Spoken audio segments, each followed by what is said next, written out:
Comandante-Geral PNTL e Comissário Júlio Ornai Hateteng, Instituição de Defesa e Segurança, pronto a segurar a fronteira marítima. Júlio Ornai congratula chefe negociador principal fronteira marítima que relaciona Guzmão a equipa nebe luta não consegue retando um acordo de cerimônia assinatura entre governo nação rua. Tamanene declara a instituição de defesa e segurança pronto a segurar a fronteira Tassi Timor.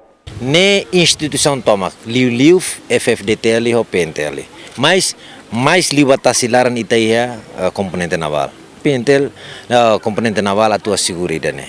Ho autoridade marítima kita utua tene autoridade marítima agora ia lei idem ia besa ia FFDTL ninya fitene força de defesa e segurança. Portanto, hau sinti kata importante makita ada ulu itene direito. Direito e tem lima nona de tal maneira Estado tem que proteger. Proteger o meio e o o orçamento nem bem aqui, o pessoal, que equipamentos, transportes, pode ser a tua segura. Importante lima que ita hadawana. Ida nem maka ita todo povo Timor-Tomac inclui comando PNTL, ato a minha parabéns. Ba mambot sanana na sa chefe, emanebe lidera equipa. Nebe sukses bot idane. Dalai datan ita libertatan itania fronteira marítima.